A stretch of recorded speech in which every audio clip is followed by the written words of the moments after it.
ಕುಮಾರಸ್ವಾಮಿಯವರು ಇದಕ್ಕೆ ಉತ್ತರ ಕೊಡಬೇಕು. ನೋಡಿ, ನನ್ನ ಹತ್ರ ಇಲ್ಲಿ 19 ಸೈಟ್ ಅವೆ. 19 ಸೈಟ್ ಇರುವುದು ದಾಖಲೆ. ಶ್ರೀ ಮಹೇಂದ್ರ ಬಿನ್ ಶ್ರೀ ಚೆನ್ನೇಗೌಡ ಪ್ರಸನ್ನ ಅವರೇ, ವಿಳಾಸ ಗುಂಗ್ರಾಲ್ ಛತ್ರ, ಗ್ರಾಮ ಮೈಸೂರು.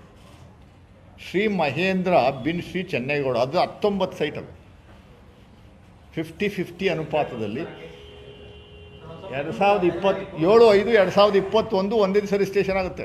19 ಸೈಟ್ಗಳವೆ ಇಲ್ಲಿ ಹತ್ರ. ಎಲ್ಲ ಒಂದೊಂದು ಸೈಟ್ಗೂ ಒಂದೊಂದು ಸಪ್ರೇಟ್ ಇದೆ ಖಾತೆ. 19 ಸೈಟು. ಹೇಳ್ತೀನಿ ಇವತ್ತು ಹೇಳಲ್ಲ, ಹೇಳ್ತೀನಿ. ಇಲ್ಲ, ಹೇಳ್ತೀನಿ ಸರ್, ಡೆಫಿನೆಟ್ಟಾಗಿ ಹೇಳ್ತೀನಿ ಸರ್. ಎಲ್ಲ ಹಗರಣವನ್ನು ನಾನು ನಿಮ್ಮ ಮುಂದೆ ಮೊದಲು ನಾನೇ ಹೇಳೋದು. ನಮ್ಮ ಸರ್ಕಾರದ ಮುಖ್ಯಮಂತ್ರಿಗಳು, ಡೆಪ್ಟಿ ಕಮಿಷನರ್ ಮುಂಚೆನೇ ನಾನು ಇಡ್ತೀನಿ. ಡೆಫಿನೆಟ್ಟಾಗಿ ಹೇಳ್ತೀನಿ. ಹೆಸರು ಹೇಳ್ತೀನಿ.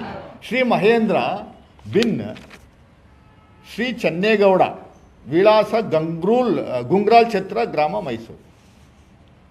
ಗುಂಗ್ರಾಲ್ ಛತ್ರ ಮೈಸೂರು ತಾಲೂಕು ಬರುತ್ತೆ. ಮೈಸೂರು ತಾಲೂಕು. ಏನು ಪ್ರೆಸ್ ಮೀಟ್ ಮಾಡಿದ್ದೆ ಜನಗಳು ಬಂದು. ಇದು ಹೇಳ್ತೀವಿ. 19 ಸೈಟ್ ಸಹ 50-50 ಅನುಪಾತದಲ್ಲಿ ಜಾಗನೇ ಇಲ್ಲದೆ ಇರುವಂಥದ್ದೇ ಮಹೇಂದ್ರ. ಯಾರೋ ಮಹೇಂದ್ರ ಅನ್ನುವಂಥದ್ದು ಹೇಳ್ತೀವಿ. ತಡ್ರಿ ಒಂದು ನಿಮಿಷ ಅವಕಾಶ ಕೊಡಿ. ಎಸ್, ಎಲ್ಲ ಡೆಫಿನೆಟಾಗಿ 15-20 ನಿರಂತರವಾಗಿ ಧಾರಾವಾಹಿ ರೀತಿಯಲ್ಲಿ BJPಯವರು ಮಾಡ್ತಾ ಇರುವಂಥದ್ದಕ್ಕೆ ನಾವು ತಕ್ಕ ಉತ್ತರವನ್ನು ಕೊಡಬೇಕಾ ಬೇಡ ಸರ್?